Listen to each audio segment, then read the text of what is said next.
confiance. Merci d'être avec nous. Madame, Messieurs, bienvenue sur la radio-télévision nationale congolaise. Nous allons ouvrir ce 13h30 par cette information douloureuse. Plusieurs morts et blessés dans le territoire de Lubudi, dans la province du Lualaba, causée par le déraillement du train.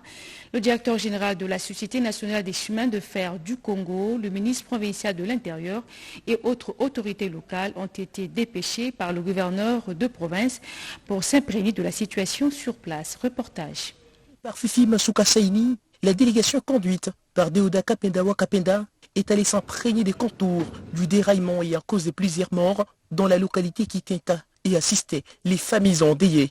Dans sa suite, les directeurs généraux de la SNCC, Fabien Moutombe et son équipe, les directeurs des cabinets de la gouverneure intérimaire de la province du Lualaba, les professeurs John Touka Kassongo et les services de sécurité. Après un conseil de sécurité tenu à l'occasion dans le chef-lieu du territoire de Lubudi, la délégation a effectué une descente sur les lieux du drame. Ici, elle a bénéficié des explications de la part des agents Croix-Rouge qui intervenaient pour le secours préliminaire. Une visite guidée a précédé la communication du patron de la sécurité locale à l'hôpital où sont internés les rescapés.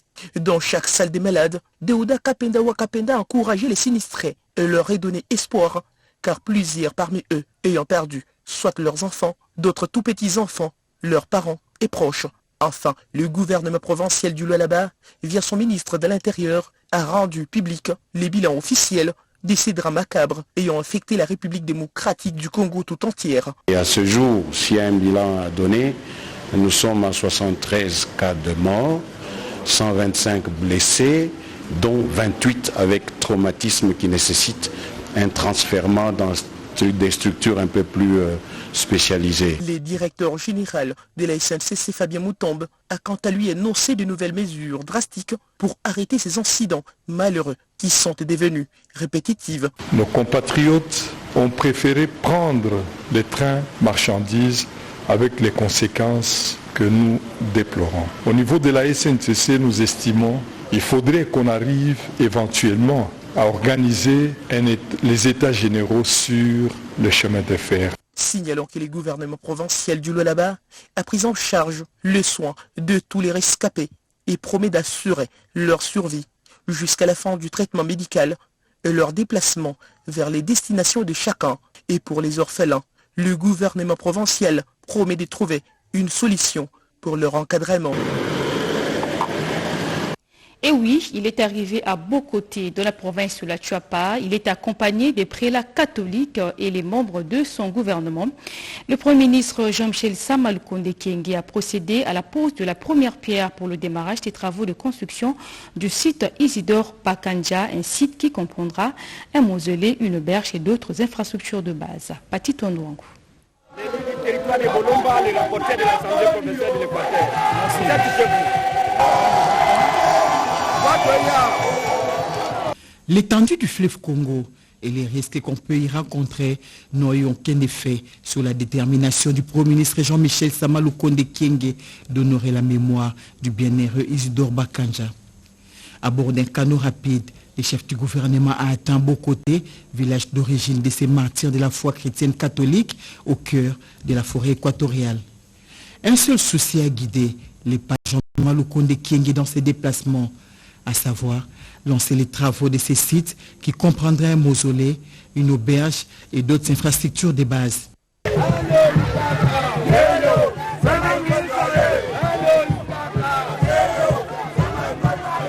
Le Premier ministre Téné a honoré de sa visite la population de Bokoté qui recevait ainsi dans son histoire une personnalité de marque à la personne de Jean-Michel Sama Lukonde Kyenge. En réaction à la chaleur de l'accueil qui lui a été réservé, le chef de l'exécutif national s'est résolu de passer la nuit à Bokoté pour mieux communier avec la population. La pose de la pierre pour la construction du sanctuaire d'Isidore Bakanja s'est fait sous le regard intéressé du chapelain du pape Donatien Cholet, les archevêques et évêques ainsi que des autorités de la place comme celles venues de Kinshasa. Le jardin zoologique, un site touristique de Kinshasa qui se trouve dans un état de délabrement et donc le ministre du Tourisme, Modéron Simba, veut faire revivre ce site. C'est le sens de sa visite dernièrement dans ce chantier. Les détails avec Nadine Yaoungou. 83 ans après sa création, le jardin zoologique de Kinshasa va entamer sa cure de jouvence. Sous la houlette du ministre du Tourisme Modéron Timba, des travaux de rénovation de ces sites touristiques jadis très fréquentés par nos concitoyens et les étrangers seront exécutés. Cependant, une difficulté majeure à signaler dans ce processus, c'est la spoliation de cet espace par des tierces qui ont érigé des maisons commerciales. C'est là contrairement à sa vocation éminemment touristique. C'est ce qui justifie d'ailleurs la descente du ministre du Tourisme Modéron Timba, accompagné du vice-ministre de la Justice, pour amener les spoliateurs du jardin zoologique au respect de la loi en la matière.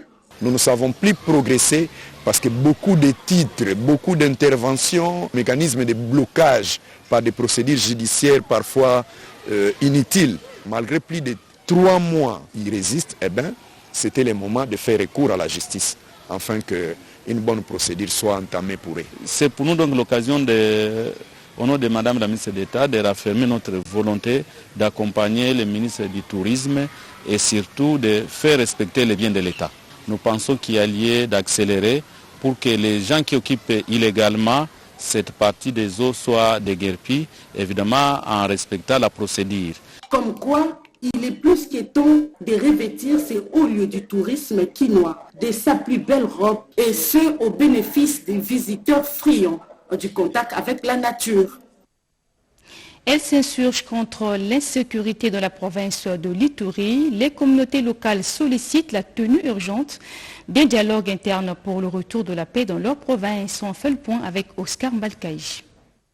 Les communautés locales de l'Ituri sont décidées de se mettre autour d'une même table pour conjurer l'insécurité dans leur province.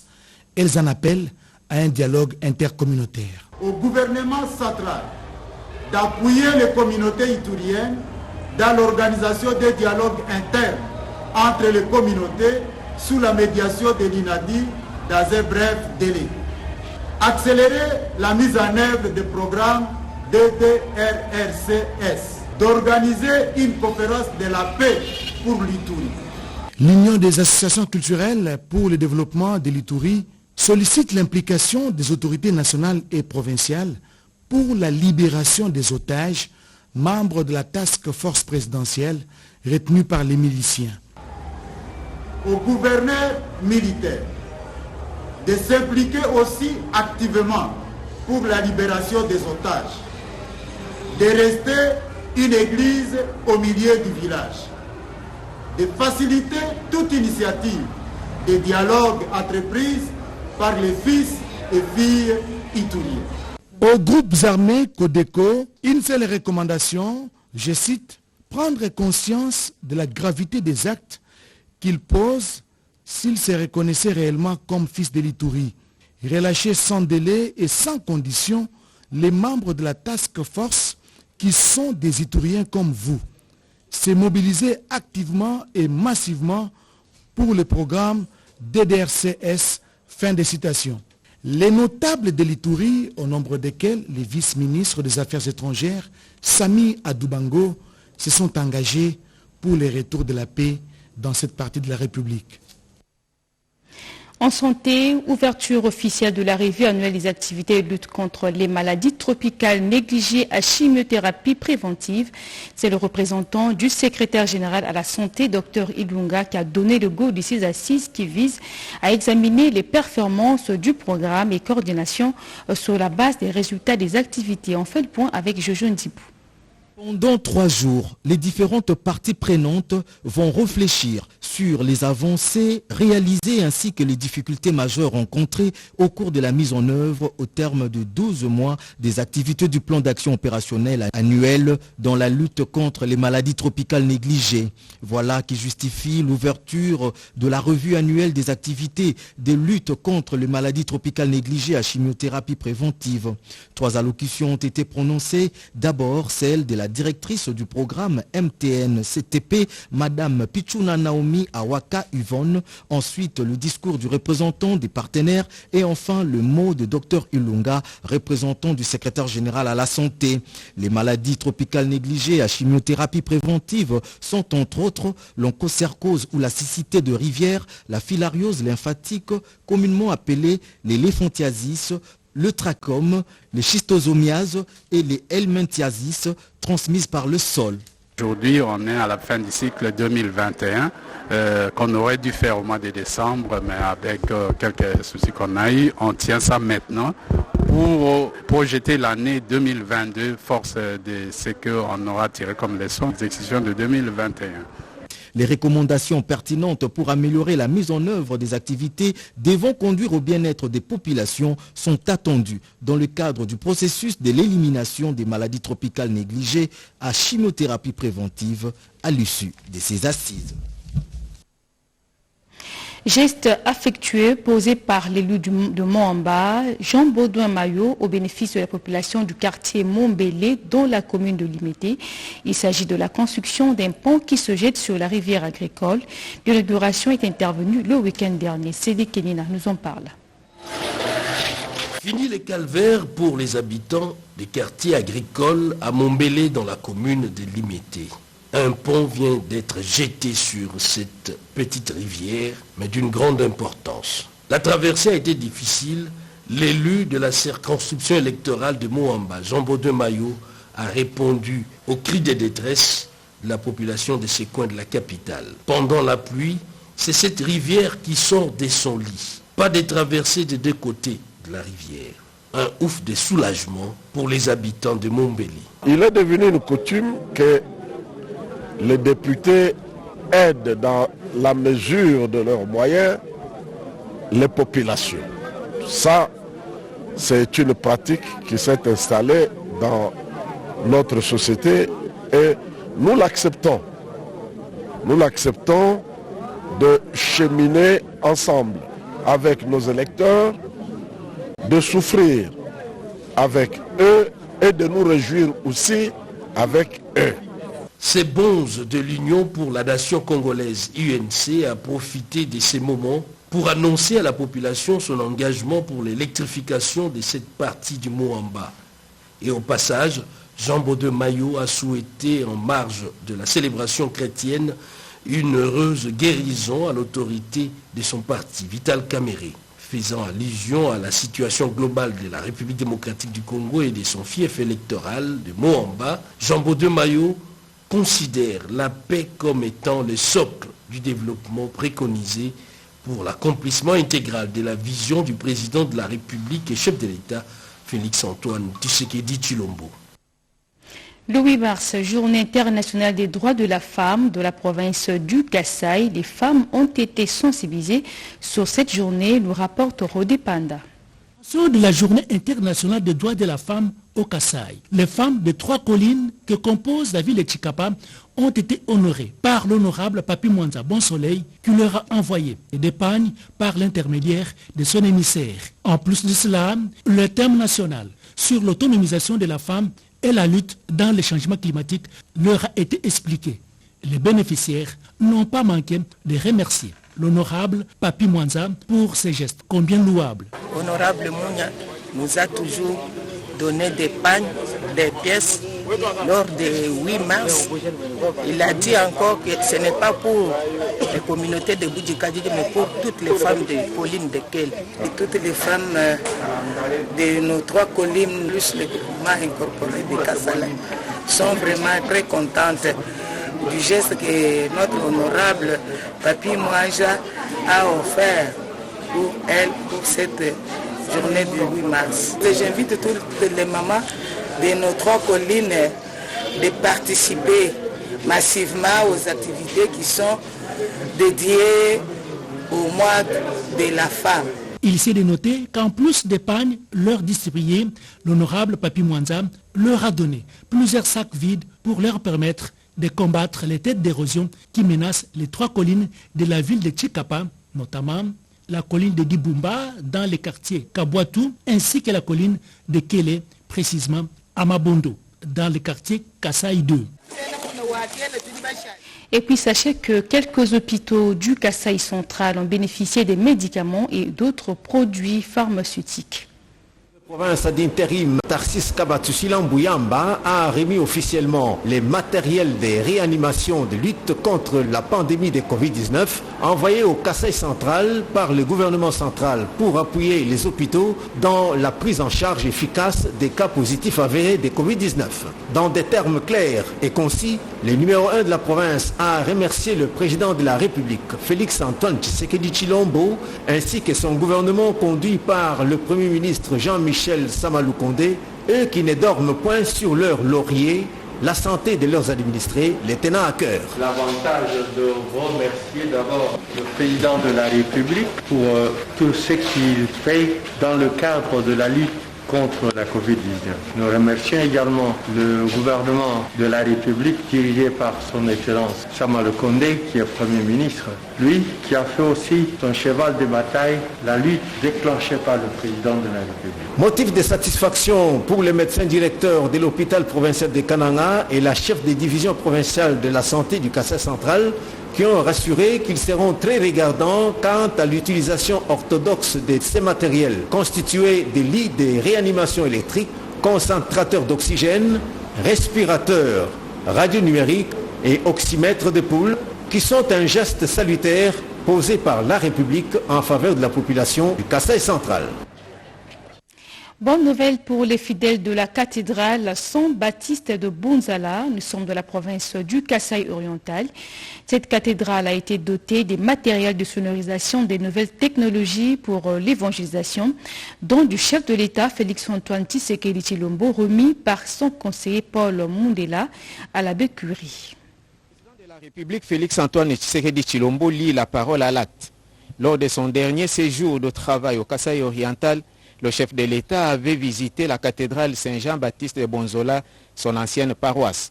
À cette occasion, l'abbé curé Sylvain Kongolo Lupichi avait formulé quelques demandes au président de la République ayant trait à la sonorisation de la messe. 3 mois après, le président de la République a dépêché en Mbujimaï son assistant personnel, M. Paul Mundela. Dans sa gibecière, un lot important de matériel de sonorisation des premières technologies Pimpa 9. En recevant ces dons présidentiels, l'abbé curé Sylvain Kongolo Lupichi a remercié les donateurs. Un sentiment de joie et aussi de gratitude pour une promesse réalisée. Et le président avait promis, il m'a dit que ça sera fait et ça s'est réalisé. Je suis très content. Aussitôt après, ces matériels ont été installés et inaugurés à la messe du dimanche 6 mars 2022. Après la prédication, l'abbé curé a accordé la parole à l'envoyé du chef de l'État pour un message. Juste après, Paul Mundela a fait un don de chaises plastiques et une enveloppe importante d'argent comme sa contribution personnelle à la réouverture de la radio Fraternité Buenamuntu, fermée par la DGRA. Travailler au-delà de l'âge éligible à la retraite, pour quel rendement? Cependant, dans l'administration publique de la République démocratique du Congo, cette situation est réelle. La question est celle de savoir quelle est donc la politique de la République démocratique du Congo face à la mise à la retraite de ses fonctionnaires et du paiement de leurs primes de retraite. C'est le dossier du jour. Il porte la signature de Gina Daniel Wabiwa. Appelée également prime des départs à la retraite. L'indemnité de fin de carrière correspond à la somme que l'employeur verse à un salarié qui part en retraite. En République démocratique du Congo, la loi numéro 16/013 de juillet 2016 relative à la carrière du personnel des services publics de l'État prévoit la mise à la retraite de 2 façons. D'abord, pour tout agent qui atteint l'âge de 65 ans, ensuite pour celui qui totalise d'office 35 années de service. Tom qui a requis l'anonymat et qui n'a pas souhaité s'afficher devant notre caméra se retrouve sur la liste de ceux qui continuent de travailler malgré l'âge éligible à la retraite. Et les choses sont organisées de telle manière que pour les agents et fonctionnaires de l'État, il y a la Caisse nationale de sécurité sociale des agents publics. Et il y a aussi la Caisse nationale de sécurité sociale. Ce qui est drôle, c'est que quelqu'un travaille, il fournit ses efforts jusqu'à l'épuisement. Là, j'épuise, on abandonne tout ce qui a été fait pour l'État et est parti en fumée. Il n'y a pas de reconnaissance.